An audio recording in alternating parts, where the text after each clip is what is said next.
been waiting for has now finally arrived. From knockouts to tap-outs. It's all over! Inside the octagon and beyond. Is this not real now? Are we pretending? Well, rich, baby. Break out the red panties. This is the MMA Report with John Pollock. Unbelievable! Here we go!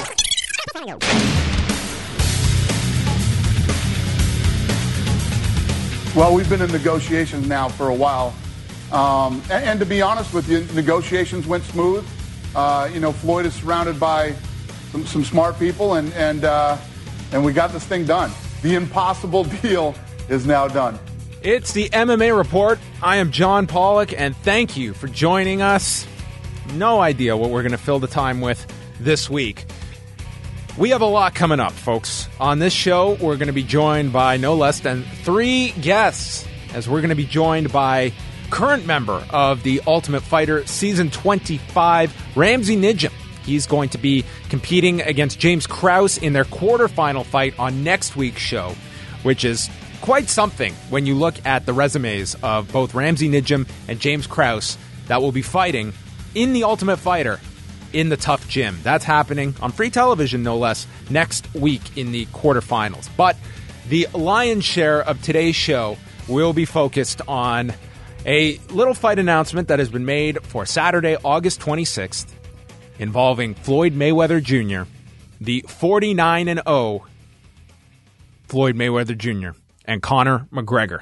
It's going to be happening at the T-Mobile Arena, August 26th, 154 pounds, which is interesting that was a concession that sounded like that was of no issue to the Mayweather camp, as outlined earlier in the week. They will be wearing 10-ounce gloves, and yes, this will be a boxing fight with Showtime controlling the broadcast and Mayweather Promotions handling the undercard. This is a boxing event. So I wouldn't be holding your breath for any other mixed fights on this card or for any straight up mixed martial arts fights. This has been presented as a boxing only event. It was so far as even stated by Dana White. This is a boxing day. There's not going to be any UFC events running as a lead into this on FS1 or anywhere. This is a boxing card. Conor McGregor is coming out of mixed martial arts for one night and is going to be a boxer against Floyd Mayweather Jr. It stands to be one of the biggest monetary gains for any combat sport in one night as there has ever been. The high watermark that is Floyd Mayweather and Manny Pacquiao from May of 2015, rightly or wrongly, that is what this fight is going to be judged against in terms of revenue. And that's a tall order. The fact that Mayweather and Pacquiao did 4.6 million buys on pay-per-view, that was a number nobody 2 years ago fathomed that fight doing. I mean, there were those that were talking, does it hit 2 million? Can it go above 2 million? And it nearly doubled Mayweather and Oscar De La Hoya from 2007. Think about that.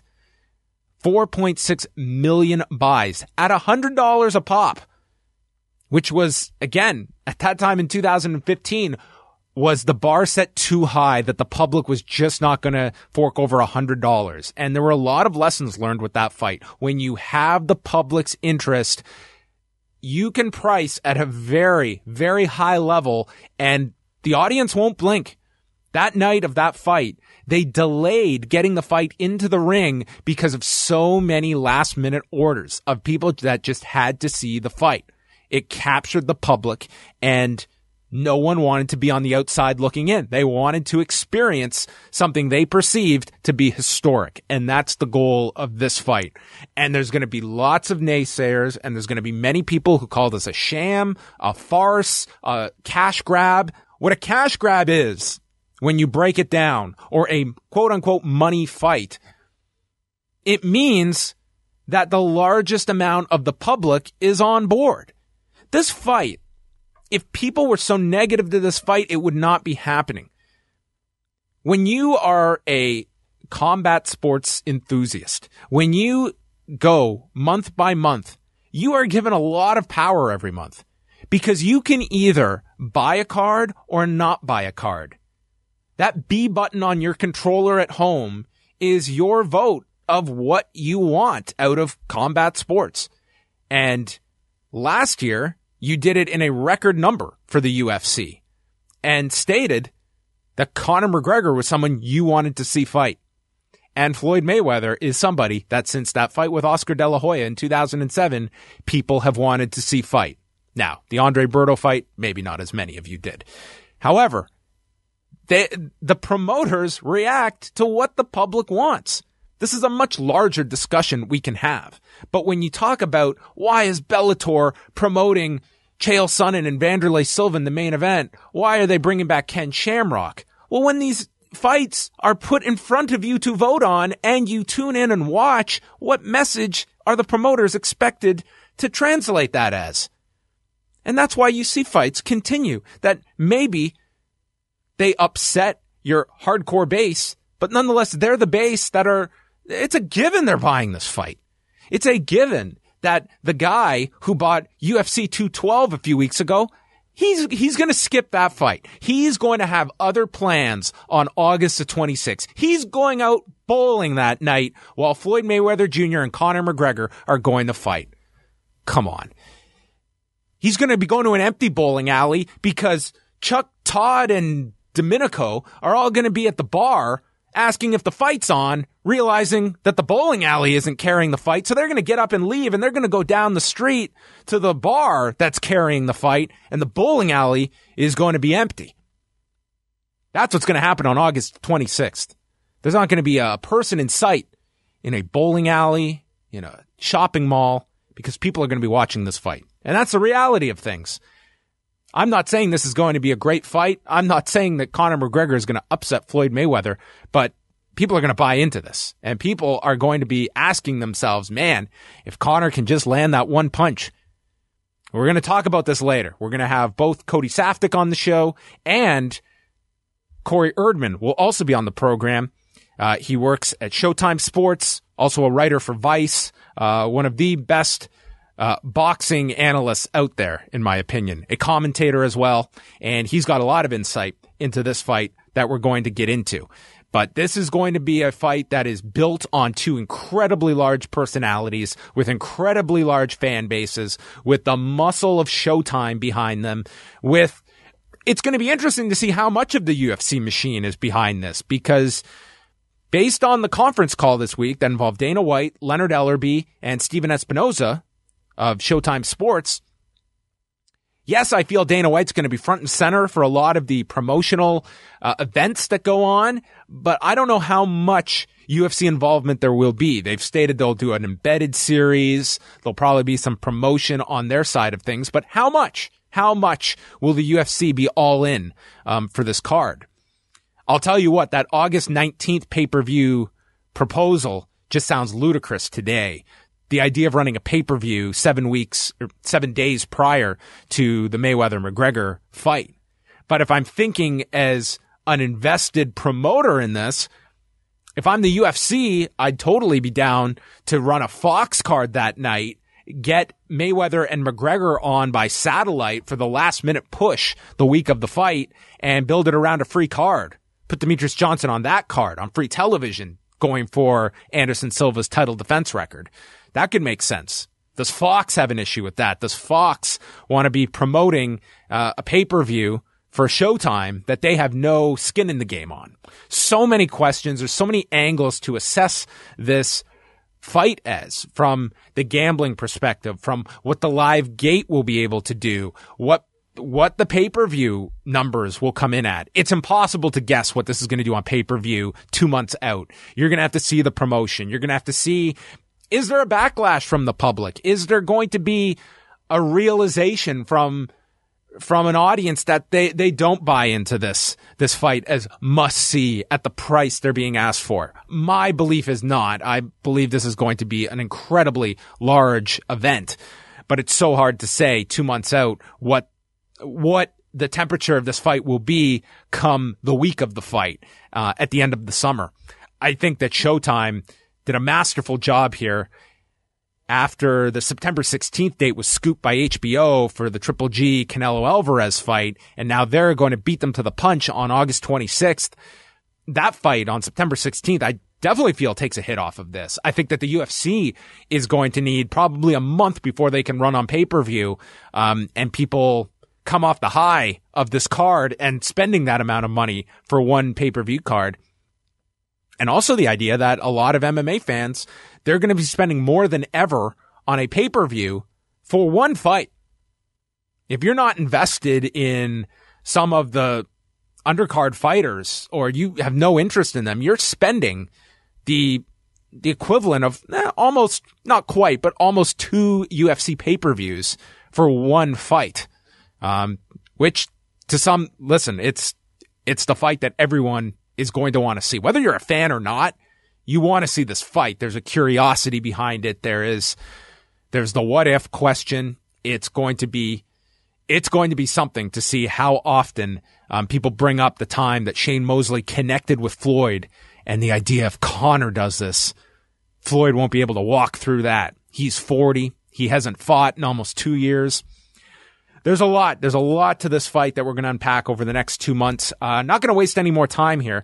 But still to come on the show, we're going to be joined by Corey Erdman. We'll chat with Cody Saftic. And, as I mentioned off the top, Ramsey Nijem from the current season of The Ultimate Fighter. And then at the end of the show, we'll quickly go through the UFC's card coming up this Saturday morning. It's an early one from Singapore. All right. Up first, we're going to be joined by Corey Erdman to chat Mayweather McGregor. I mean, listen, is he, at the level of a Floyd Mayweather as far as boxing standards go? No. But the kid, first of all, is a southpaw, and people can, argue one way or another. Floyd, traditionally, if you want to say there's ever been a kink in the armor with that kid, it's with southpaws. And Conor McGregor is an absolute knockout artist. When he hits you, you go. So it's part of the fun of this fight. Is Conor McGregor in a 12-round fight going to be able to touch Floyd Mayweather? All right, we continue on here on the MMA Report, and when this fight was signed, the first man I wanted to chat with, my good pal, a man that you can follow at Corey_Erdman, co-host of The Breakdown with Steve Farhood, Corey Erdman, joining us to chat Mayweather McGregor. Did you ever think that this would come to fruition, Corey? When did reality start to seep in that this fight became an actual thing? Because I was like many. I started very skeptical. I'll share something with you guys. I mean, I have known that this fight was probably going to happen for a couple of weeks. Obviously working for Showtime, I was privy to some of the meetings that were going on, and even when I was being told this by people who are much higher up in the company than I am, I still didn't believe it. I still, for all of the reasons that we've talked about for more than 2 years now at this point, I didn't believe that this fight could actually be a reality until everything went out yesterday and until I got the firm word from Showtime PR that this was real and it was going to be on August 26th and it was going to be in Las Vegas. I still didn't believe it up until yesterday when Leonard Ellerbe and Dana White were on the conference call. It just set in then. Do you think that, I guess from the perspective of Floyd Mayweather Jr., do you believe this is the only fight of interest to this guy, that this is it and this is just this is going to be a gigantic fight? I don't know if the comparisons to the Manny Pacquiao fight are really fair to make those grand expectations, but I'm curious your thoughts on Floyd's motivation beyond this fight, and as well the ceiling for a fight of this magnitude. Well, I don't think he has real boxing aspirations beyond this. Now, I don't know Floyd, but he has said as much. He has said that the only fight out there for him right now is against Conor McGregor, because I do feel like in terms of his era, in terms of everything he could have possibly done against the guys who were active when he too was a true active boxer, he's beaten them all. I mean, there really isn't anyone left. Yeah, he could stick around and maybe clean out this era of welterweights like Thurman and Spence and Garcia and those guys, but there's no guarantee that he's going to do that, because there will come a time when active boxers are going to be too young, too fresh, and too fast for Floyd. I don't know if that's actually the case right now, but at some point that will take place. But from everything he said, I get the impression that he is basically a hobbyist right now, but thinks that, and rightfully so, that this is going to be an easy fight for him for an immense amount of cash. So anything other than this, I don't think really interests Floyd. And no matter how good, no matter how well this fight performs on pay-per-view, and, I wouldn't be surprised if it, we're in like the 3 million buy territory. Sure. It's tough for me to predict something even bigger than Mayweather-Pacquiao, but no matter what, I think it's just going to be another lump sum into Floyd's bank account, and that's probably the last time that we'll see him, unless, I don't know, unless Brock Lesnar wants to box him, or who knows? But I don't see Floyd in another real boxing match beyond this. So as someone that has covered the sport as extensively as anybody, Floyd Mayweather gets this victory. Is this in your mind? I mean, yes, technically, this is a record-setting feat that Floyd Mayweather will attain, moving to 50-0. Do you subconsciously put an asterisk next to that record? Well, here's the thing about that record, is that until Floyd came along, nobody really noted 50-0 as a record, because there have been guys who have gone 50-0 or have been 50-0 without a loss, and nobody's really determined that to be a record. There are guys, Chavez went far deeper into his career without ever having lost. So the record is kind of a construct of Floyd Mayweather, and because people have bought it, it's actually become a thing, and each fight has benefited from that in terms of its grandeur, because it feels like we're inching closer to this momentous occasion. But if, I'll bite on this and say, even if this were a record, if this were a real record, no, I mean, you couldn't really count this as counting towards that, because Floyd can effectively fight anybody and beat him for his 50th win. It's no different than if you look at fighters who base their careers in Thailand. Shows are more frequent in Thailand, and it happens all the time. There'll be converts from Muay Thai who come over and they'll lose. There's a guy right now, the minimum weight champion, Wanhang Menayothin. He's at 49, I think at 48, 49-0 right now too.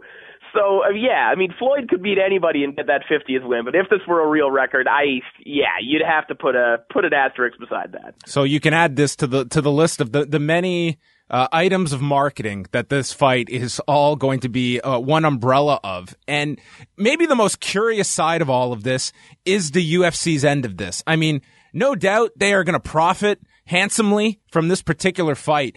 But when you look at this from a big picture perspective, I mean, the UFC comes into this and it just seems like they have handed off their top star for a great fee, and they're going to largely be hands off in this promotion. I mean, they're going to do some promotion on their end, but this is Showtime and Mayweather running the show. Yeah, exactly. I mean, they're going to have to take the back seat to them on in this case, but I mean, Dana White is still going to be front and center in this promotion. He was on the conference call. The UFC has already released some video promoting this. From what I understand, they are going to do, like a UFC embedded, a couple episodes promoting this on UFC programming as well. So what is interesting to me, and, John, you're more in tune with UFC finances and with the goings-on over there than I am, but the financials of this fight, there is a non-disclosure clause. Yes. Both sides have simply said, we're very happy with what's going on. What I find interesting here is that this isn't Conor McGregor just leaving the UFC and going off as a free agent and taking a fight the way that some presumed it might happen. This is basically like Dana White is his boxing promoter and is bringing him over to face Floyd Mayweather. So whatever number we'd surmise Conor McGregor is making, I wonder how much of that is actually going in Dana White's pocket and not necessarily Conor's. Yeah, it becomes... it's funny because you look at last year, and granted, there's really no comparison, but at least the business dealings are at least somewhat similar in the WWE releasing Brock Lesnar to go do a UFC pay-per-view event where they too were largely, you would assume, got a fee from the UFC for that. And it seems like the UFC has almost taken that idea and applied it to an agreement 1,000-fold in this issue. And on top of that, it becomes, Dana White on the surface is hopeful of Conor McGregor coming back and fighting in December. But I think you and I both know, Corey, that a guy that can go in and make this amount of money and then turn around to do the exact same level of work and preparation for a fraction of the cost, I think that there are many potential roadblocks here in a UFC Conor McGregor smooth sailing relationship after this high point. Exactly, and no matter what they put in the contract, because it might be in the contract that Dana has with Conor, where it says if you take this boxing match, you are obligated to take at least one more fight, at least to cough up your belt, be it before the end of the year or whatever it may be. But who knows if that's actually the case. But you're right. I mean, no matter how profitable this fight is, we can assume it is going to be more money than Conor has made in his UFC career. And, a lot of people throw crazy numbers out there about how much Conor has made for UFC fights in the past. Bottom line is that I think his career high purse is somewhere in the neighborhood of $3 million. So no matter how much you're making on rights fees in Ireland and T-shirt sales and whatnot, it doesn't approach the kinds of numbers that Floyd Mayweather has made in boxing matches. And if Conor even makes a fraction of that for this fight, I mean, it's probably going to quadruple what he's made in the octagon. And you're right. At that point, maybe you do have enough to just settle down and not fight for a while, or stick in boxing in some respect, because Conor versus some other guy, maybe in a fight that he could actually win, would also be a big selling fight. Also, I mean, the success of this fight is not selling you or me on this fight. It's selling it on the guy at home that at best buys one show a year, and probably not even that. It is your average sports fan. It is the person that is far removed from being any kind of hardcore fight fan. Do you feel that this has that ability to penetrate and become a national sporting event that penetrates the public to that high of a demand? I think it already has. Mm-hmm. I mean, you just look at what happened the second this fight was formally announced yesterday. Everything on ESPN stopped, and it became 100% coverage of Floyd Mayweather and Conor McGregor. And big-time boxing matches still have the ability to do that. I mean, I can't think of other things that could happen in the sports world, barring like LeBron James getting traded, or it would have to be colossal events for coverage to shut down on ESPN and on sports radio across America the way that it did yesterday. The other thing is that, you and I are in the fight game. We understand this. We understand what this fight is and how competitive it is most likely going to be. The general public does not, and we know that being in the fight game. When you talk to a regular person about fighting, they don't really understand it. And the reason this fight can sell is because they can trick people into thinking that Conor McGregor, who has never boxed before, can box with the greatest fighter of this generation. And they are relying on that ignorance. And, I don't want to say it's stupidity, but, the common fan, the common sports fan just doesn't understand this the way that the people inside of it do. And those are going to be the people that will push these numbers into the stratosphere. And it's going to be built up as just the simple what if. They will push that so hard, and it's going to have the same, I don't want to say car crash mentality to it, but very much like CM Punk fighting in the UFC, where, I mean, it was, I don't know how you could bury your head in the sand to imagine a different outcome, but that was still, there was the curiosity of, man, what would happen if he lands one shot? And that's going to be, to me, what the average person is going to draw them into. Will it draw them enough to spend $100 on it? History says yes. History says that when you have something this big, price is not an obstacle. It certainly wasn't for Mayweather and Pacquiao. It was, I mean, God, they delayed the fight that night because of orders coming in at the last minute. Oh, exactly. Yeah. And tickets weren't even printed, I think, until the week of the fight. No, I mean, history absolutely says yes. I mean, this is going to be a monstrous financial success, and either the biggest or the second biggest pay-per-view of all time. I don't think there's any question. And just, run a Twitter search for Mayweather McGregor, for that hashtag, or for either man's name, and 1 out of every 3 tweets will be from someone who's saying something like, oh, Floyd's never seen the range and the power that Conor McGregor has, and those are going to be the guys. I mean, if 1 out of every 3 people thinks that or just doesn't know any better, they're going to buy this pay-per-view and actually think it's going to be competitive. So, listen, this is, whatever you think of this fight, this is a marvelous, marvelous marketing move and a marvelous business opportunity for both sides.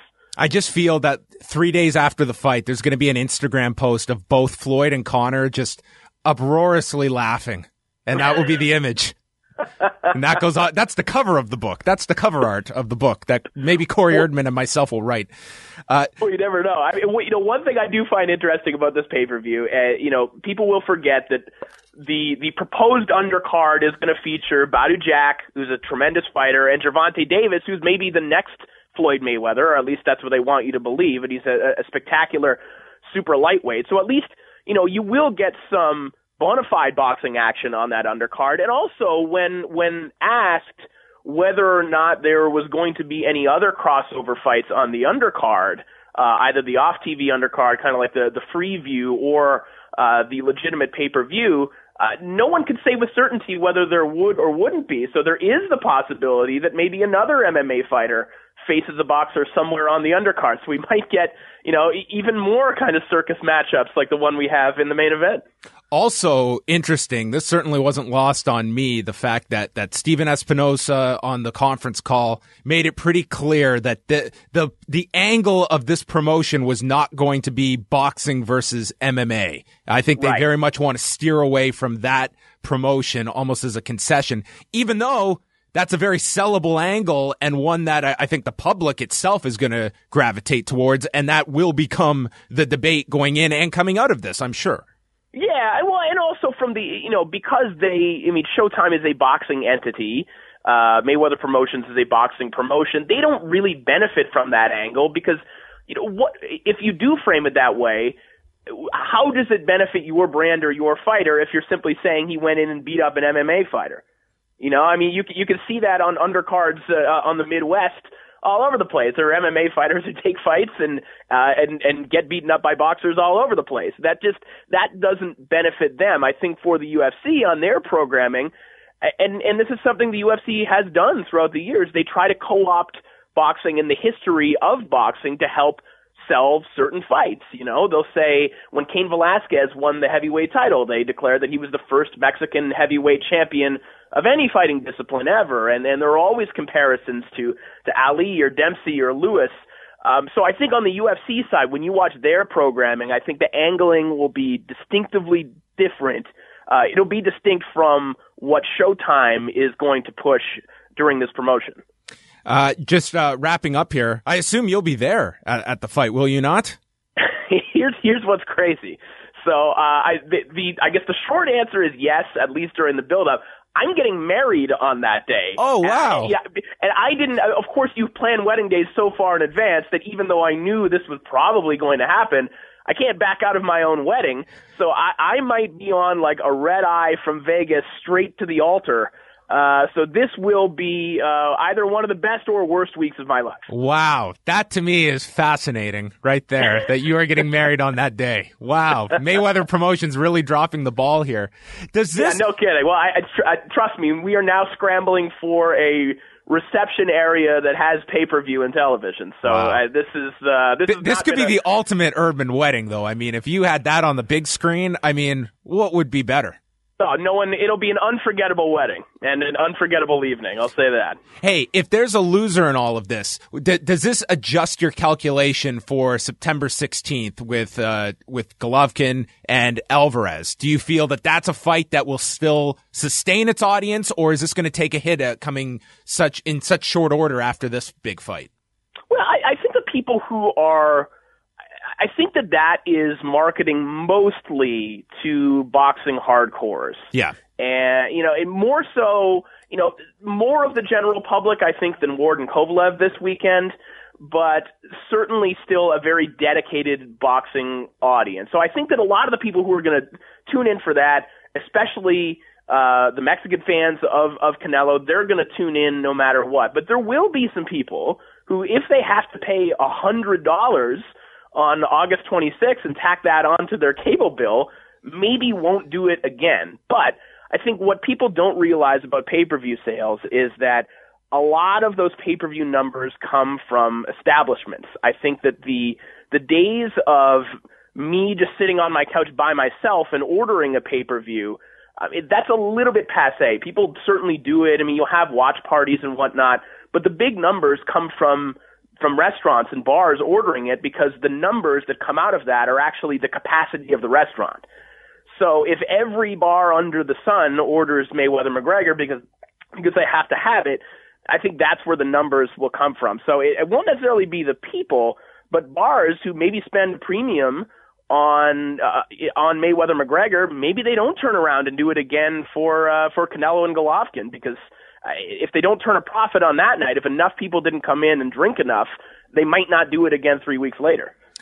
Last question here, and this is a bit off topic, but I know you're a member of the Boxing Writers Association of America, and this past week, lost in the Mayweather-McGregor news is that the MMA Journalists Association has been formed. Is this something, I know you keep your eye on mixed martial arts, and certainly this has been something in development over the past year and even going beyond that. Do you see this as something obviously necessary, and any of your own experiences of how this can enhance the way mixed martial arts is covered? Well, I mean, judging by some of the injustices that some MMA journalists have undergone over the years, I think it is definitely a step in the right direction. Will it function the way that it is absolutely supposed to? I mean, you hope so. In the same way a union of any kind, you have to at least form it and hope for the best. Now, in the case of the BWAA, I mean, in my experience, they do very little for the writers other than offer them an opportunity to vote for the International Boxing Hall of Fame. There have been very few instances where, like, the BWAA has stepped in and got someone a credential that otherwise wasn't going to.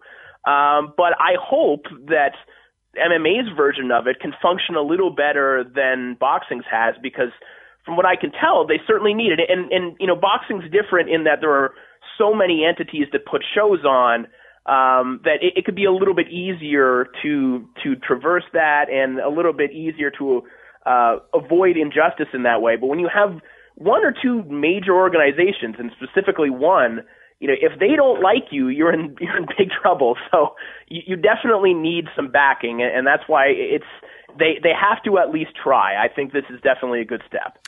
He is Corey Erdman. I encourage all of you to check him out. He hosts The Breakdown along with Steve Farhood, part of Showtime Sports, a great writer as well, which you can check out on Vice, where both of us, natives of the nerdiest wrestling city in the world, which got some compliments. He was able to put Jim Cornette and Kenny Omega into a piece together. So definitely go check that out. I'm bridging gaps in both MMA and boxing, and between Omega and Cornette. Amazing stuff. Corey, always great to catch up with you, and I'm sure we will speak many a time before your wedding day, which is how I will now refer to August 26th as, and then secondary Mayweather-McGregor.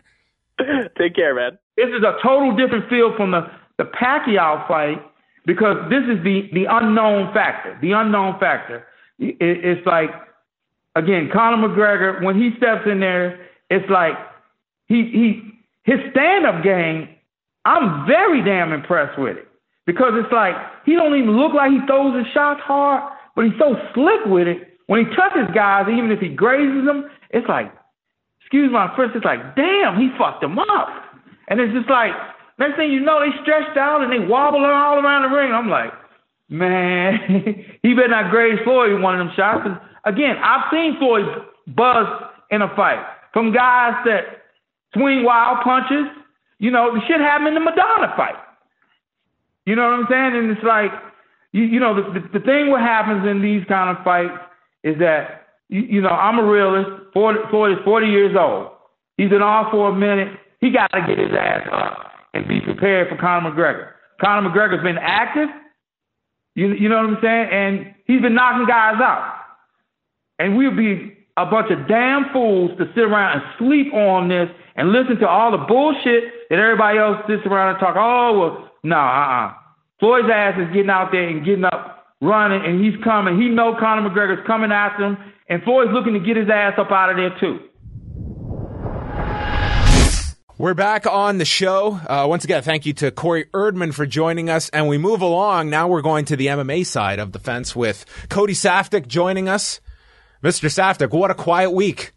Yeah, absolutely. It seems like, everyone's getting ready for this huge Singapore card, John. I mean, Lord knows everyone's extremely excited for Holly Holm and Betch Guhea, and then literally out of left field. I mean, this is a story that's obviously been popping up in the headlines over the last couple of months, but I mean, kudos for them to getting it done as quickly as they have. And I think a lot of people will say, what do you mean quickly? We've been reading about this for months, but considering the magnitude of the fight and the endeavor of putting something this big together, yeah, I thought it actually came together relatively quickly. So compare it to Mayweather and Pacquiao, which was years. Which you can argue the long delay and thought that it would be lost may have in the end actually have helped it. Just the fact that it became such a big thing that when it finally happened, people were perfectly willing to shell out $100 to watch this fight. Yeah, it's funny too, because I think when you look at the Mayweather-Pacquiao fight, people had been wanting to see it for years, and by the time that they announced it, I think the thought process was, well, we would have liked to seen it a couple years ago because now the guy's in their prime anymore. Now you got a situation. Everyone said that. And now you got a situation with McGregor where he's undoubtedly in the prime of his career right now. And Mayweather, maybe not the prime of his boxing career, but that doesn't matter. He doesn't have to be in the prime of his career to take on this version of Conor McGregor in what is a straight boxing match. So I think that adds intrigue. And I don't know why they're talking up the fight being like, oh, can't look over Conor McGregor. I mean, they're trying to sell it for McGregor now. But I mean, I think it'll be a fun fight, but I don't have huge expectations for Conor pulling out the victory. Although, I mean, great to see if it happened, but I would find that crazy to imagine. I don't imagine anyone is picking with their head if you're choosing Conor McGregor. It's the what if. It's what they are going to sell over and over to you of marketing him now as this knockout artist, which, hey, he's got incredible hands. He's got tremendous power.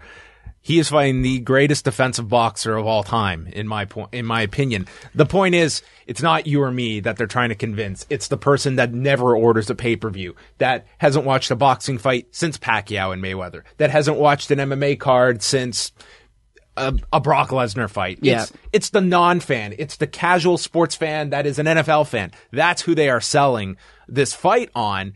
And do you feel that even though I think most of the public would acknowledge this is a mismatch, but they're going to be so engrossed with the promotion of this fight and asking that question, well, what if he lands? Well, that's it. And I think when you're talking about combat sports, there's always going to be that puncher's chance. Oh, he's got a puncher's chance. It's this cliche term that we hear over and over again. Well, maybe he's just going to land that one shot. And that's increasingly more difficult when you're wearing a 12-ounce boxing glove as opposed to an MMA glove. Well, 10 for this one. Yeah, so a 10-ounce boxing glove. All the same, it's going to be hard for Conor to land that shot. But, I mean, I talk to people who tell me that the earth is actually flat. So you can convince some people somewhere out there that Conor McGregor is going to win. And obviously the talks go to, oh, well, the money and, oh, the betting side of it. And, oh, is the fix in, which I can assure you I highly, highly doubt it. But those different storylines, I mean, just keeps people talking. And as long as it's on the public's mind, as long as it's in the news every day, as long as it's generating hits and it's generating headlines and it's generating news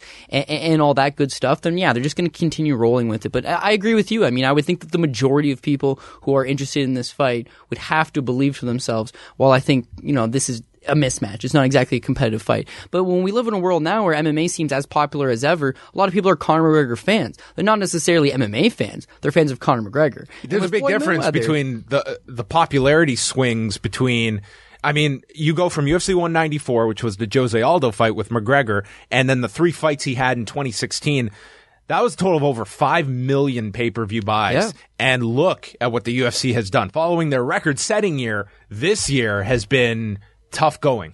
Yeah, I couldn't agree more. And I mean, you look at stories coming out of like the Reebok retreat, the UFC athlete retreat, and just having people go out there and be like, guys, beat Conor McGregor. I mean, that's a direct indication of he's the only guy that's really selling big here. Be like that guy. Whereas you don't really have it in boxing where it's like, be like Floyd Mayweather. Yeah, win 49 straight fights in a row.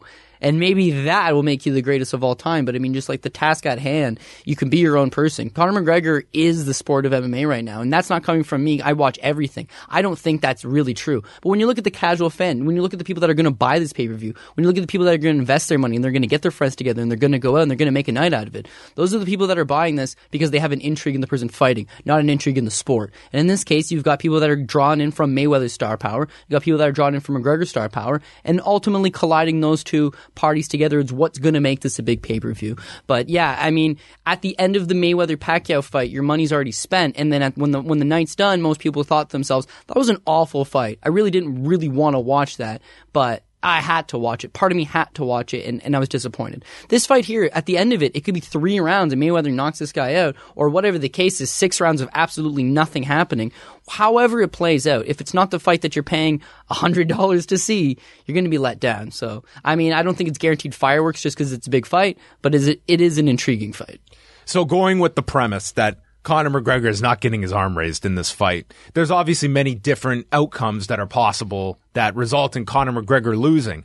Do you feel there is a scenario in which Conor McGregor can lose in such a fashion in an outside sport that it impacts his drawing ability within mixed martial arts? Yeah, undoubtedly. I look at Marcos Maidana as being a guy that was an absolute treat to watch, and people were really behind him. But you just look at fights with like him versus Devin Alexander, and you realize, well, Marcos Maidana is not the best boxer on the planet here. But he matches up with Mayweather, and it's a fight that Mayweather's a huge favorite in. But he goes out there, and Marcos Maidana he throws caution to the wind. He makes it a dirty fight. He makes it ugly, and he goes out there and he brawls with Mayweather. And even though he loses the fight, and I do believe he loses the fight, there's people out there that think he won. There's people out there that think, well, you know what? He did better against Mayweather than anybody else did. When you look at fights with like, you know, Roberto Guerrero or Canelo Alvarez or all these guys that were good punchers that can't even come anywhere near Floyd Mayweather.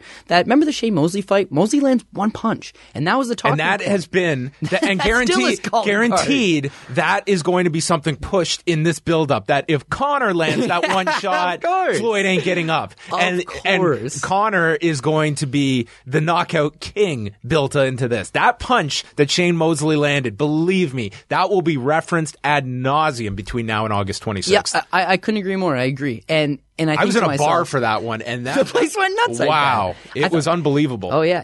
That would happen, I believe, in the second round. And I remember in like the 4th round, now Mayweather's up 3-1, and people are like, "But that shot!" It's like, what about it? It kept everyone at the edge of their seat for the rest of that fight, thinking Mosley just needs to land that another one time. Because no one's ever really seen Mayweather get hit clean. I mean, and this is not. People always think, well, he just never gets hit. No, he gets hit. He gets hit something 100 times a fight. It's just nothing's really clean. You know, they glance off him. He never really takes any damage. So I think when you're drawing on that, once again, that puncher's chance. He's got that puncher's chance. He's got that puncher's chance, and that would be the talk towards the Conor McGregor situation. Maybe he can go out there and he can land that shot. But all it would take is that one shot, and all of a sudden people are talking about, oh well, he almost had Floyd there. You know, a lot of people say about that Shea Mosley punch, you know, Mayweather was rocked. He was seriously hurt. You don't know that. I don't know that. Really, the only person that know that is Floyd, and he says he's not, so you have to take that for what it is. It seems like his leg half buckles, but it doesn't go down. He recovers pretty quick after.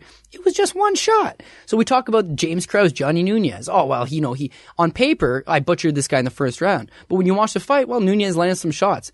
If Conor goes out there and he loses, and the real bet here is the over or under what I'm going to have to assume is 6.5 rounds, which I'd be tempted to take the under on that. But if he goes and he lasts 8 rounds or 9 rounds and he lands some shots and maybe wins a round or 2, then the conversation starts. And my final point to that is when you're going to compare him to other popular boxers, if he even just goes out there and lands a punch or 2, if he even goes out there and wins a round or 2, then you're going to have people saying, well, yeah, he couldn't beat Floyd Mayweather, but what would he do against Canelo Alvarez? Or what would he do against Julio Cesar Chavez Jr.? It's like, are you guys serious? But that's the intrigue. That's the selling. I think Conor McGregor's stock doesn't get hurt from this. If he wins, oh my God, it's skyrocketed. If he loses, not that big of a deal. I mean, he's not really expected to win. I don't think anybody out there is expecting him to get the victory here, other than perhaps himself. But I would find even that shocking. Does it make any sense in the world for the UFC to continue onwards with this proposed pay-per-view date of August 19th? I mean, to me, that's just death, running pay-per-view the week before this. If anything, you and I were talking about the idea that if Demetrius Johnson were to headline that card, it should be on Fox. And now granted, Fox may have issue with this.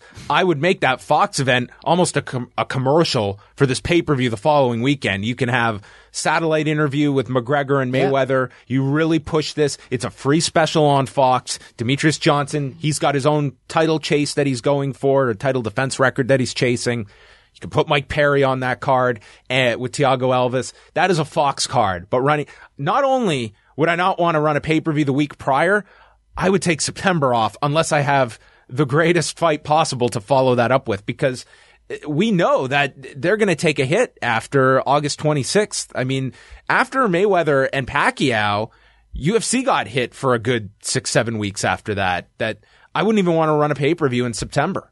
No, you'll have the burnout effect for sure. I mean, think about it. People are going to go out, and this is not just a regular pay-per-view. I'll just get the standard definition version for $49. It's like, no, man. I mean, they can jack the price up on this, and all of a sudden you're paying a lot of money to watch the singular The price fight. isn't known yet, right? It's rumored to be 100. It's rumored to be 100. I don't remember what Pacquiao Mayweather was, but it was not 100. Mayweather and Pacquiao was 100. Was it 100? It was 100. Man, I feel bad as I bought that and don't even remember. But yeah, that's the thing. You can set the price point on whatever you want, especially if this is Mayweather Promotions that's putting it together. If they want to charge $100, they can charge $100. And the thing about this is people are still going to watch it. Very few people are going to watch this all by themselves. You're going to watch it with a gang of friends. And in a gang of friends, you get 4 friends and they all chip in $25. You're good. So I think that it's going to sell well. I think there's going to be a lot of intrigue on it. But yeah, you talk about running a pay-per-view prior to that. No way. Because if people are going to spend $100 for this fight now, they're not going to shell out that money the month before. And you talk about the month after. I think that's the biggest one, is that you had this soiree. You imagine the Super Bowl happened and 3 weeks later they're like, yo, there's another Super Bowl. Yeah. And you're paying for both. Yeah. And you know what?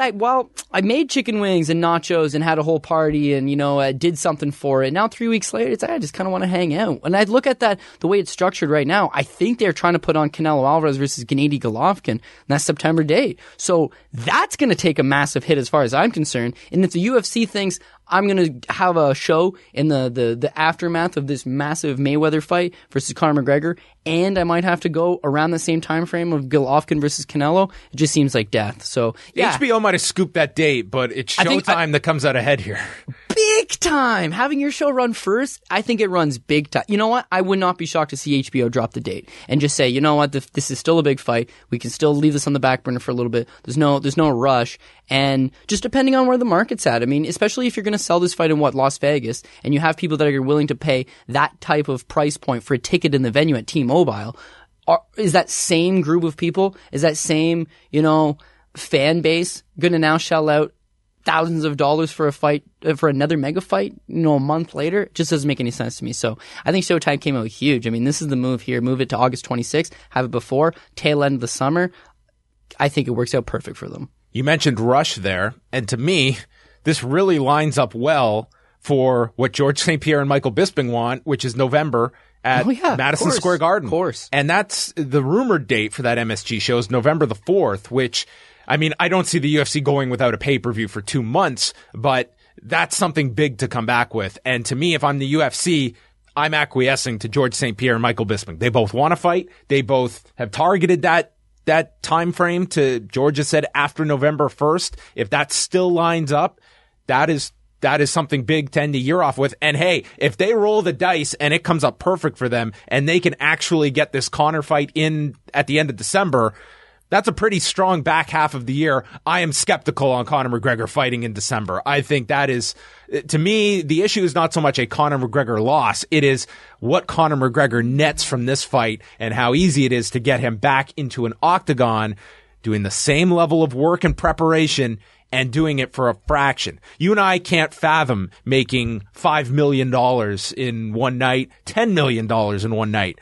But if you and I were ever to make $50 million and then have to come back to make 10% of that, that's a tough psychological adjustment. Yo, absolutely. I mean, you look at it like, what millionaire decides I'm going to be a pro boxer? Like an established millionaire, someone who already has money, says, I want to get in a cage and fight somebody. So no, McGregor doesn't come from money. But yeah, you have to think to yourselves, once he has $75 million in the bank, once he has a business portfolio that includes obviously his luxury cars and his jewelry and all that, but actual property and businesses and stuff that's going to generate him money. I mean, even this MacLife website seems to be taken off. He's generating income outside of cage fighting.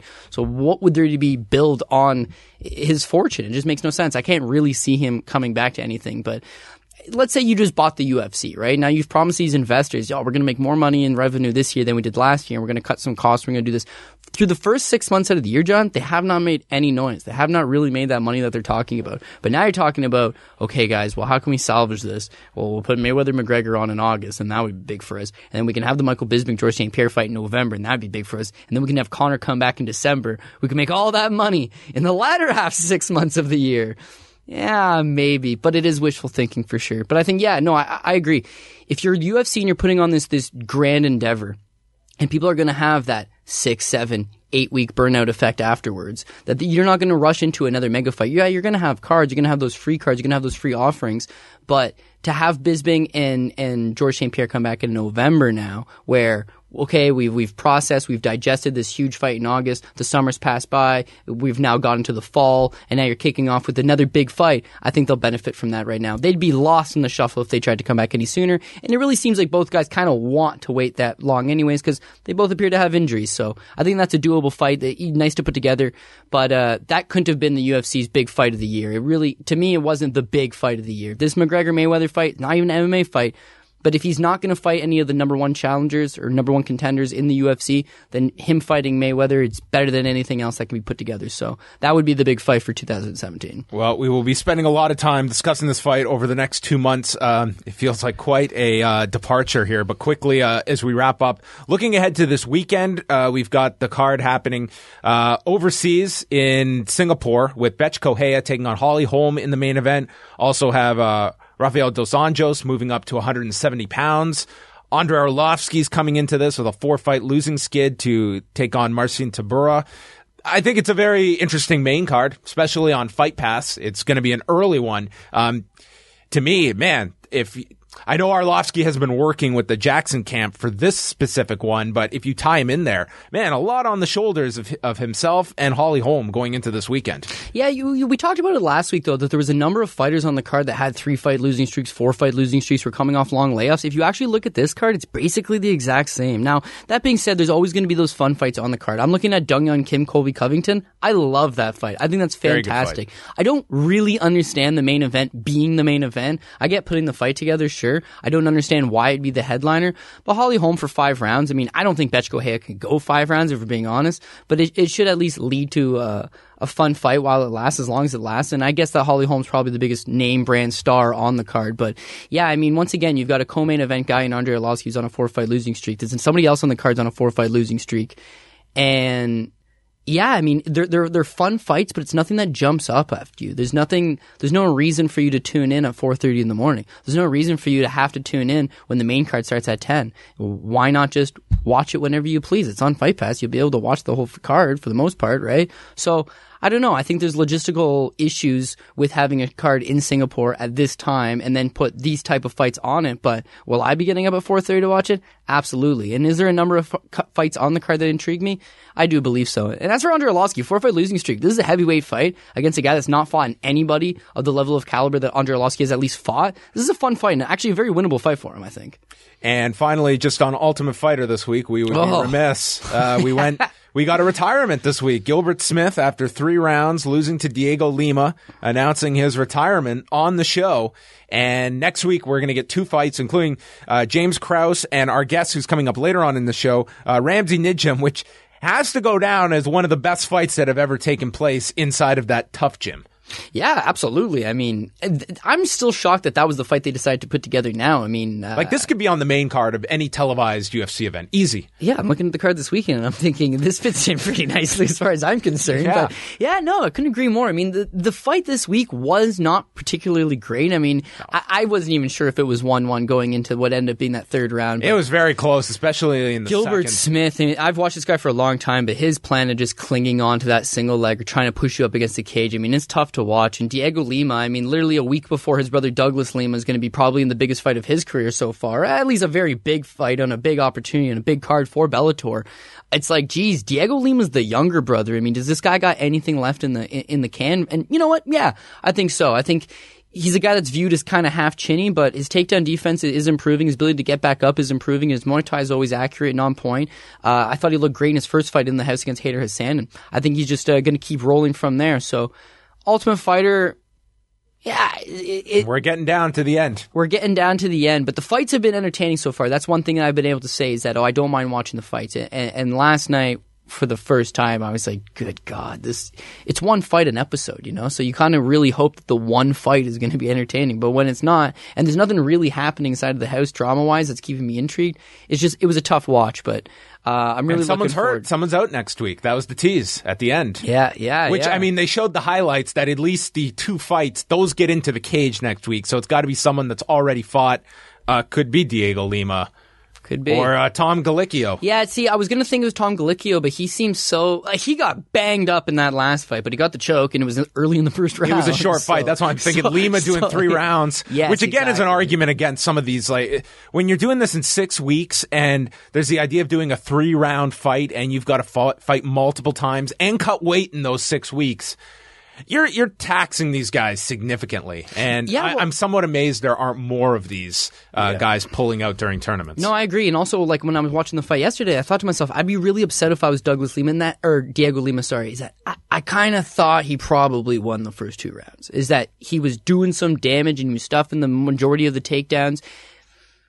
If they announced, okay, 3rd round. That's got to be a kick in the gut, man, because you're thinking, I could be done here, 2 rounds, I'm not that damaged, I'm good. When they tell you 3rd round, now, I have to win this round. It's a sudden death round. And this guy knows it's a sudden death round too. And that extra damage I'm taking in those 5 minutes where I am tired, where I am vulnerable, where I am desperate and he's desperate, now you turn around, you get your hand raised, and then they tell you, okay, well, conceivably in a week or 2 weeks, you're going to have to fight again. And that's just a tough task. Absolutely. So, especially when you got 2-a-days training sessions, you're not in a spot where you really can just say, I'm just going to take the day off. I mean, yeah, you can, but you're part of a team and you got to help your teammates and there's a whole feel. And that's why I honestly think when you're on the Ultimate Fighter, it's anybody's competition. Anybody can win it. You go out there and you just make the weight better than the rest of the guys and you keep you level-headed and you go out there with a good game plan.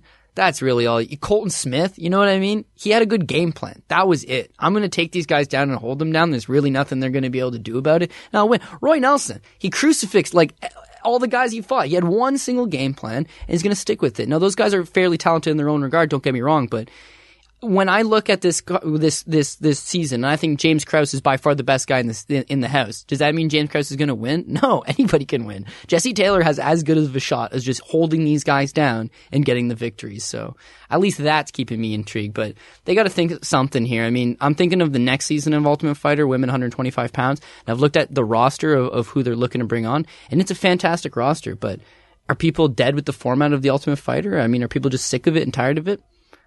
Well, how far are we away from more fighters and managers more so steering their clients away from that Ultimate Fighter path to the house where you've mentioned it before? You don't get your coaches. You may not even be in your weight class on the show versus this Contender Series, which you get all of those luxuries. Yeah. You can have your team. You can fight at your weight. You can make whatever the amount is that they're going to make. It's probably comparable to what you'd make for a tough fight. Yeah, I'm starting to get some real questions about this Contender Series, though, because, I would assume that the Contender Series would more or less replace something like the Ultimate Fighter, where more managers, more teams, more coaches will be saying, listen, this is the better route to go. Let's go this route. But there's a couple logistical issues that I'm not fully understanding. First of all, I thought, you're bringing up-and-comers, you're bringing guys, but it appears that they've signed 20 guys from the LFA roster. And what I don't understand about that is LFA's already got, I wouldn't say a very deep roster, because we play all their shows every week, and I mean, it's not big name guys, but you've essentially depleted your entire feeder league, LFA, in order to use this same crop of talent. And that's what I've been noticing. You look at these events, you look at the rumor fighters that are going to be on it, it's all just these LFA guys. So why not just watch a full LFA card as opposed to this Contender Series? Okay, that doesn't matter. Then the UFC comes out and says that we're not affiliated with the show. Dana White's he's paying for it out of his own pocket, and it's on. But Fight it's Pass. registered, as its own. It's its own entity, right? So if he's fronting the money out of it, and it's 5 and 5, right? So that every fight is going to be $15,000. He's loading 5 fights per show. He's not selling tickets. So where does the revenue from this come back? Where does it generate a single dollar? Fight Pass doesn't give you big dollars to be on Fight Pass. I can assure you that. You look at some of these Alaska Fighting Championship or TKO, nobody's getting rich on having your event on Fight Pass. What you get is the exposure, and I'm sure he's no different. But if you're not going to sell a single ticket, and it's not pay-per-view, and the sponsor money, I mean, Reebok's not doling you out anything extra. Are you going to brand the Tough Gym ring? And if you're doing it in the Tough Gym, you're not selling tickets whatsoever, where does it generate a single dollar? Unless it becomes something that you add to the menu of what you can propose when your rights deal is up, that here's a show we But how can much develop. would that be cut to Dana? How much would they say, oh, hey, Dana, your Contender Series added 14%, so we've given it, like, how does he get his money back? Now, listen, he's a very, very rich man. He probably doesn't need the money. But nobody in the history of business has ever thought to themselves, I'm going to voluntarily lose $100,000 per episode, and that's okay with me. Nobody thinks that, him included. So I love the idea. I think it's great. And if it replaces Tough, sure. But is this going to be around for 2 years? Or is this going to be around for 6 months and then it's, oh, well, that was a fun little go and let's move on to the next thing? Like, I don't know. I don't know. There's still a lot of security questions about it. I mean, and just in terms of the specifics of how if they are in fact holding this in the Tough Gym. I mean, can you sell tickets to that? I mean, it's not going to be in Vegas, where you can get fights every weekend. Is that going to be a draw by 4 weeks in? So let me ask you this question too, right? When you watch fights in the Tough House, they're actually tough to watch because there's no commentating, and on this there will be commentating. But the thing is that there's no ambiance. It's the two teams are basically yelling, and then there's no crowd. The lights don't get dimmed. Fighting in a garage. You're fighting in a garage for essentially the crew from Spike TV, in a warehouse with the crew that's shooting this for the UFC and a couple executives and a couple people from the Athletic Commission, but.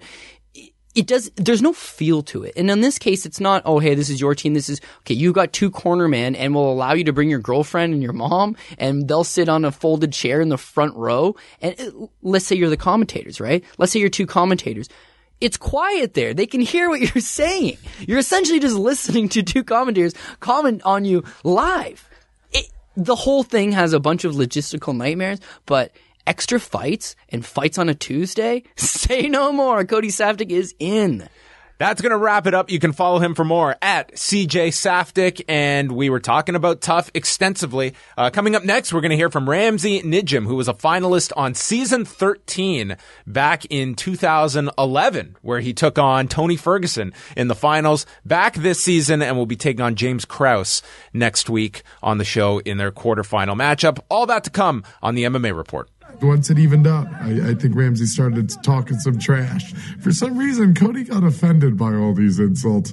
None of them truly made sense, but they were working. Hey, Uncle Ray, you're right, can't do now. Oh, he's on the side. Uncle what? Uncle Uriah, he ain't got to do now. I'll beat your ass. Oh, yeah, I'm scared.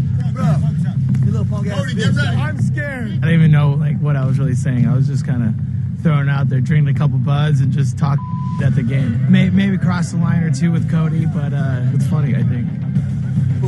Oh, yeah. Oh, yeah. He's shook, baby. He's shook. There you go.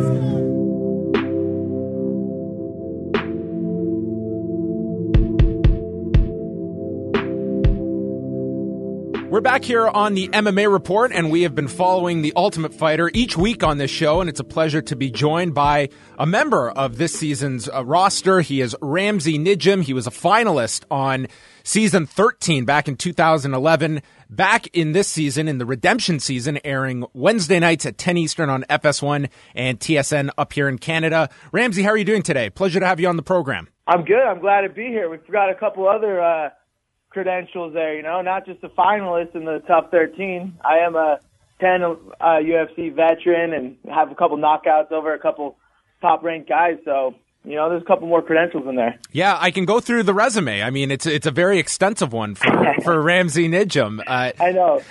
I'm just trying to change the commentary on everyone, the runner-up, because I'm like, I'm more than that, you know? Yeah, absolutely. I hope you don't take it as though I was just simply labeling you as such. No, I'm not taking it as offense. Oh, not at all. I'm just clarifying it, you know?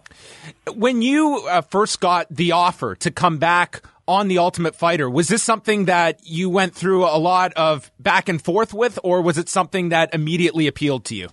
It definitely was a lot of back and forth, I'll say. Mostly not because of one of the best parts about being on The Ultimate Fighter is you're in a tournament and you get to compete a lot. As a fighter, it's hard to find an opportunity where you get to fight so much and compete and get better. Because that's really, at the end of the day, like what I enjoy doing and what's fun for me. But then going away from the family, being locked up with all those crazy people for 6 weeks, that was kind of a little bit of that took a little hesitation at first. But, eventually I got over it and I was like, all right, I got to do this and go in there for myself and go in and try to win the show this time. Where were you at that point in your career? We hadn't seen you fight since the Andrew Holbrook loss. At this point, was this kind of now or never for you? That this kind of forced you to really make a decision, like, where am I going in my MMA career? It looked like you were at a fork in the road. Yeah, it definitely was at a fork in the road. One of the things that definitely put a big fork in my road is I did get in a car accident. Right. So I was out of work and out of training for quite a bit. And it was one of those, situations where it was pretty serious. It was on the freeway. My back was all messed up and I didn't know if I'd be able to fight again. So I was at a fork there and I kept on training and I'd go train and I had these crazy spasms. So I wasn't able to train for quite a while, but eventually, I'm a fighter. I'm a martial artist for life. I've been doing this since I was born, as far as I can remember. So there's always that appeal. Even if I went somewhere else in my life, I would always be involved in martial arts, whether I'm training or coaching people or helping the next generation of fighters come up or competing myself. I'm always going to be involved in this. What were your doctors telling you initially? Were they keeping the door open that you could eventually get back to fighting, or were they somewhat hesitant that you could do that? Yeah, they definitely, a little bit hesitant, for the most part, but for me, I've never been a big fan of listening to what the doctor says, so I just kind of did my own thing and figured it out, and they said not to really work out, but I kept on training and working out, and I would get stronger each day, and then I'd have to step backward, some days I'd be weaker and be in more pain, then some days I'd be stronger, and then eventually that back and forth kept on improving, and I got stronger and stronger, and I actually came out of it stronger, more mentally clear. I'm 29. I'm in my prime now. So if anything, it was actually kind of a blessing. It kept me away from fighting for a minute, which gave me time to rest, heal. I've never had my body be off this long, and it felt great. I was doing crazy things like sleeping through the night and stuff, which is kind of was unheard of me early in my career because I'd always be fighting, stressed out, training, doing all this. When you look at your UFC tenure, I always go to your performance against Beneil Dariush, where I feel it was just you were going on all cylinders, and to me it was your finest performance. Would you agree with that assessment when you're looking back at just something where everything came together? It felt like that night was the case for you. Yeah, that definitely is a big highlight of my career. Part of it was just fighting in the Middle East was such a powerful thing for me. Being Middle Eastern and growing up in the States my whole life, I've always competed here, and I've always had great fans here, but it was just something unique that I've never experienced going back to the Middle East and fighting there. But, the Beneil Dariush fight, yeah, I was firing on all cylinders that night, but then you can also go back and look at my resume of other, early first-round knockouts, TKOs. Once I get on top of someone, I hit hard. I'm going to drop you. I'm going to ground and pound you. I'm going to knock you out on the ground. And I've been doing that, for 10 years now. So the Dariush one is just kind of funny to me, more because now he's got that number 10 ranking, and he always calls me out because I was the first person to beat him. So if he ever does want to fight again, put up that number 10 ranking, and I'll knock his ass out again. But this time the ref won't stop it. I'll shrug him off and get a couple extra hits and put him in the freaking hospital. When you look back at your first time in the Ultimate Fighter house versus this time where you have a lot more seasoned veterans inside of the house, and I think it would be safe to assume much more career-minded for a lot of these fighters, there seemed to be a lot less of the antics inside of the house. Was that the case? Was this a much different experience than your first time, where it was a lot of younger fighters at the time, where you did have more of that drama, for lack of a better term? Yeah, it was a lot different. My first time, though, on the show, I was a 22, 21-year-old kid. I was googly-eyed, everything was exciting to me. So I didn't even, it literally was a blink and went past.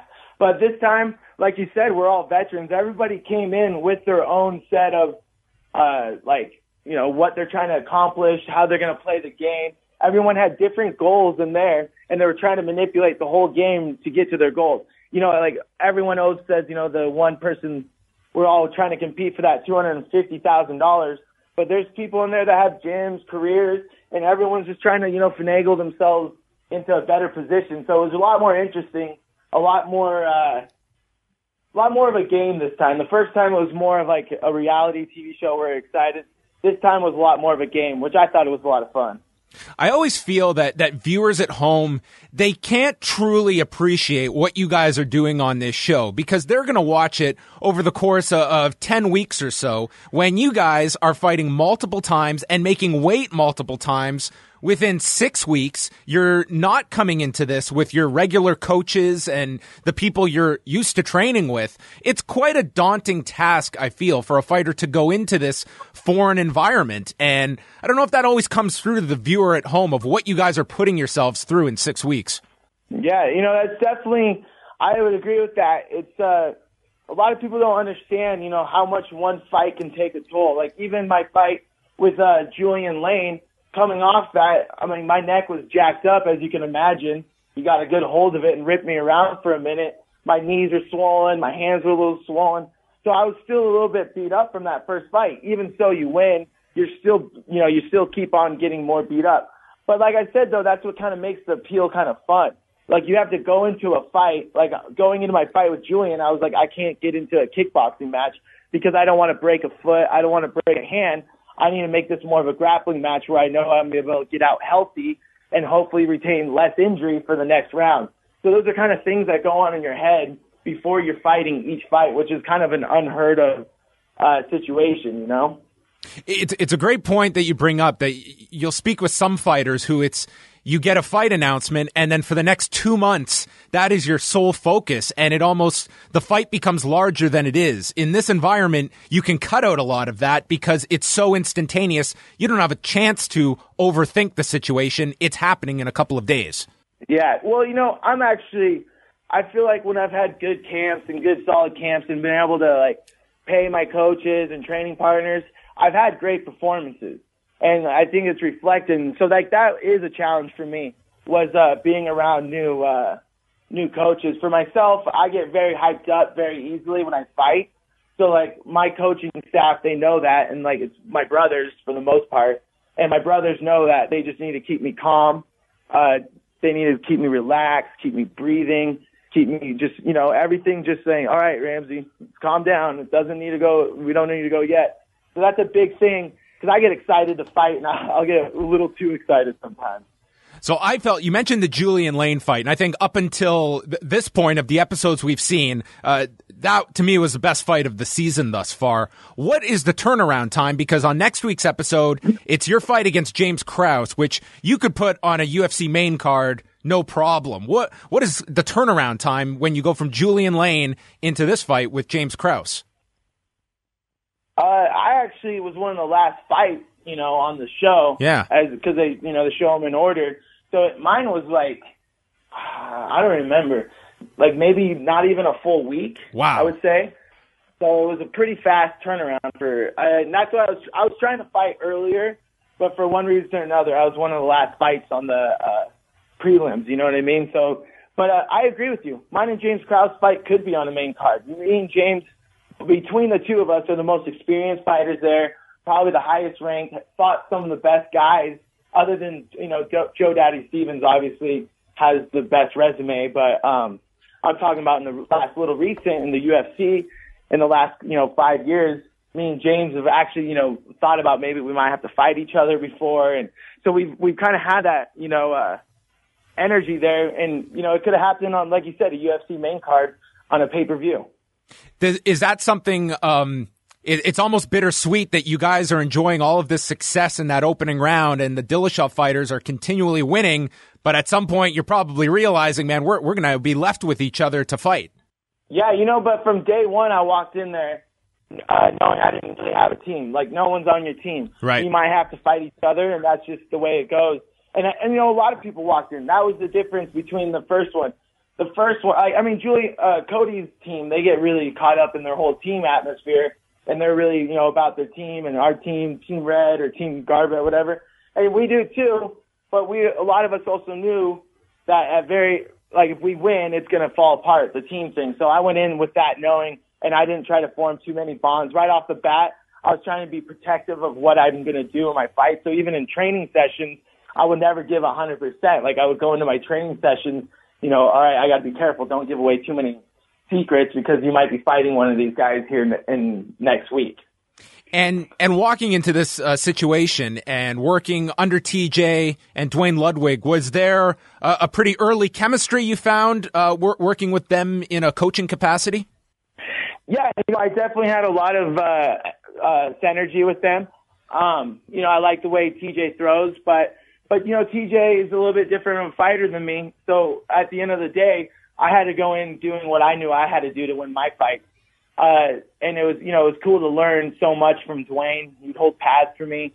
TJ would hold pads. He's a great pad holder, a great coach. And I learned a lot from him. But then again, in the back of your mind, you got to realize that they're also coaching the guy you're going to fight. And I know it's a lot of people say, oh, it's just a competition.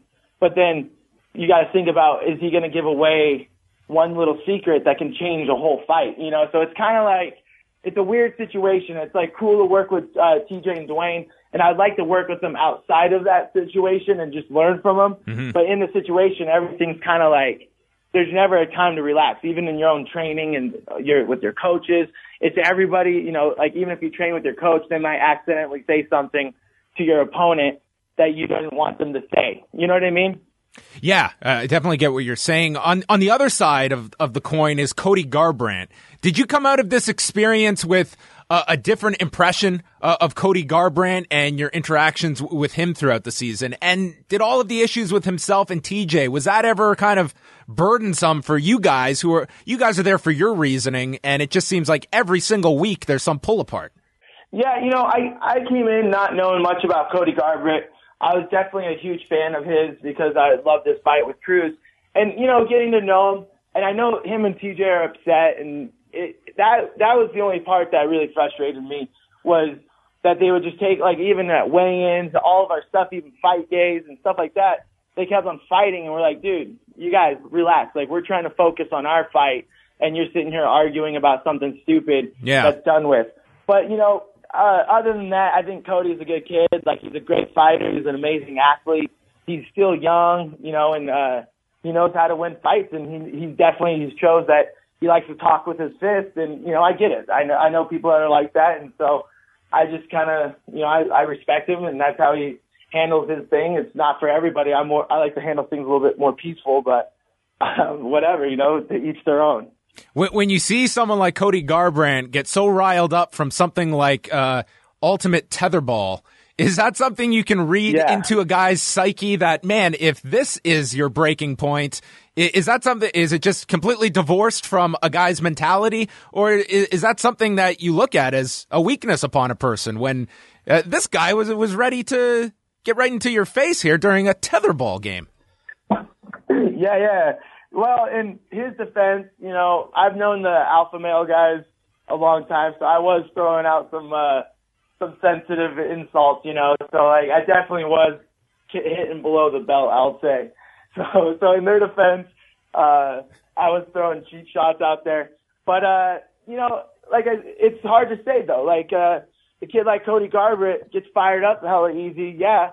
But then maybe that's what he does before he fights, and it obviously works great. Yeah. You know, so it's hard to judge someone on that. And maybe him as a development, as a person, I mean, I'm sure he'll calm down as he gets a little bit older. Like all of us when we're in our early 20s, we're all testosterone up and going crazy and looking, you know, I made some dumb mistakes when I was his age, a lot of them. So it happens. And I just think he's kind of a guy that needs to get fired up and go out there and fight. And I think his fights, you know, speak for himself. So I don't have any room to say anything against him because, you know, he's got the belt right now, and he's definitely been a very decisive winner.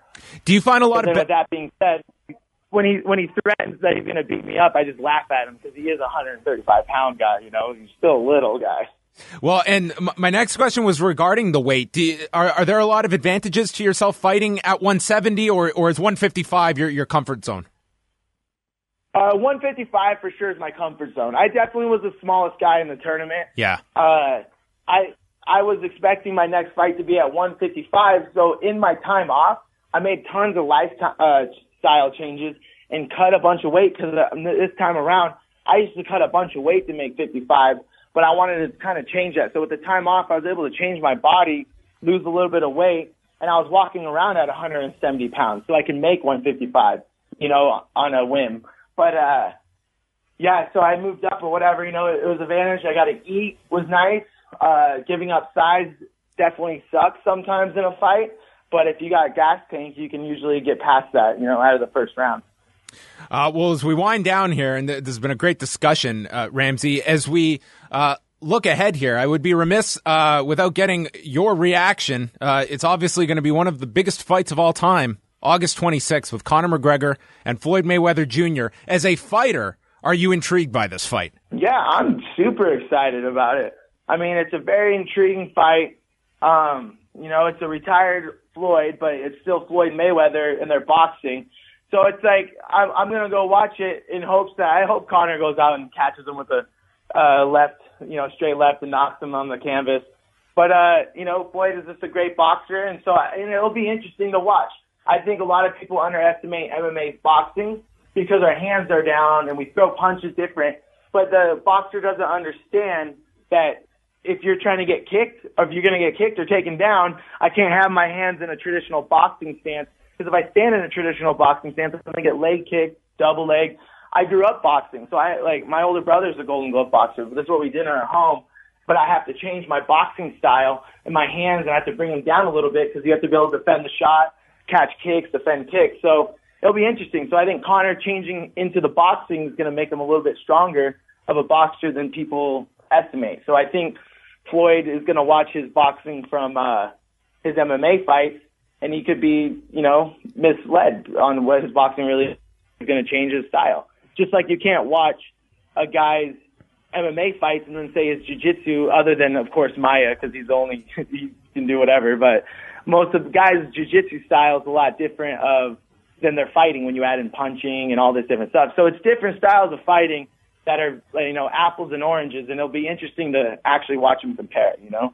Absolutely. I think that just the what-if question is going to propel this fight to just unprecedented heights. I think that is going to be such an intriguing question that people are just going to be drawn to this just for exactly as what you laid out right there, just the possibility of what could happen, and this thing is going to exceed just the boxing world or the MMA world. It's going to hit the average sports fan that is maybe not following either sports. Yeah, exactly. And the thing is, if it was like a real fight, for sure Conor would win. Like, I would put all my money on Conor if it was just like a street fight, MMA fight, even a kickboxing match. But, you know, he's playing his rule set, so it really makes it an interesting fight, you know?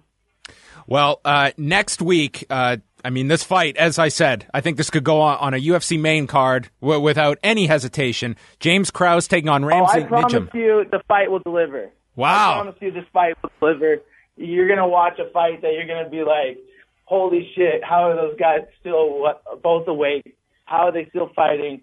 And it's going to be an exciting one. You're not going to be disappointed watching this. Well, it's going to live up to the hype. Man, and you can say that confidently. I mean, it's got to be weird that here we are getting ready for a fight that you know how this goes down already, and you've got to just sit back and. You know, it's definitely a little weird, for sure. But I'm excited because it's been weird to have it as my secret. It's a good fight, and it's fun to like share your fights with people. But then it's like it's been my secret, so now it's going to be fun to expose it to the world and show everyone, you know, like what I truly can do and how great of a fighter me and James really are, like what kind of level we really are. I think we're going to show that to the world. Well, I had high hopes already, and you have now set the bar even higher here, Ramsey. So I'm very much looking forward to this. It's next Wednesday night, 10 Eastern on FS1. If you're in Canada, Ultimate Fighter airs every Wednesday night here on TSN. And it was a pleasure having you on the show, Ramsey. All the best moving forward, and it was great to catch up with you.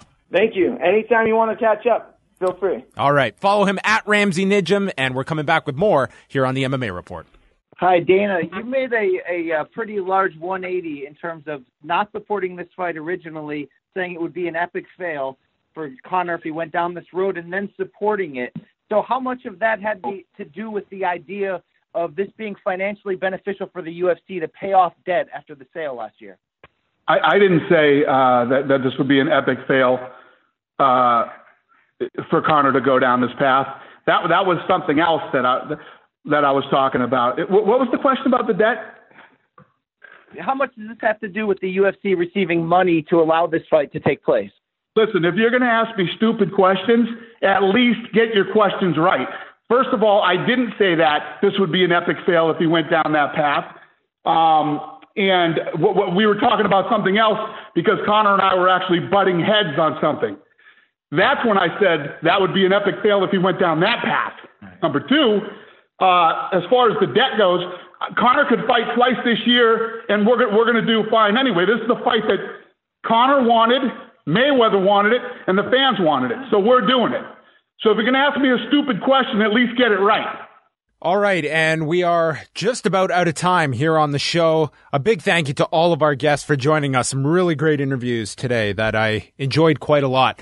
One of the topics we didn't get to this week that I want to spend a lot of time discussing, and we'll probably dive in a lot more next week, is the formation of the Mixed Martial Arts Journalists Association, which was kind of caught up with the entire news cycle of the Mayweather-McGregor announcement. But that's a really big deal, and we're going to discuss it more next week. Who is involved, and get some more information about it. I am not currently a part of the MMA Journalists Association, so I've got questions too, and I think it's a good move forward. I think that having this kind of an association, we talked a bit about it with Corey earlier on. He's part of the Boxing Writers Association, and having journalists in mixed martial arts, having that kind of body in place, I think it's been a long time coming, and I'm glad to see that after the issues that we outlined very extensively at the time a year ago, coming out of UFC 199, that this seemed like the next logical step forward for mixed martial arts journalists. So we will spend some time next week discussing that topic, as well as much more, because next weekend is a busy one. You've got the UFC running a card from Oklahoma City with Michael Chiesa and Kevin Lee in the main event. And the night prior, Bellator is back on pay-per-view with their card from Madison Square Garden.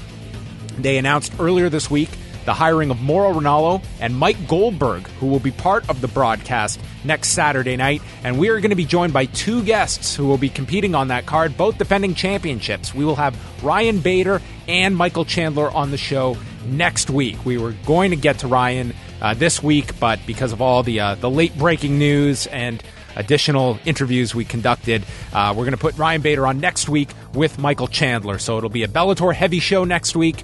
We'll also talk about the MMA Journalists Association. Lots coming up next week. And of course, this Saturday, the UFC is in Singapore. Early start time, 4:30 a.m. Eastern time on Fight Pass.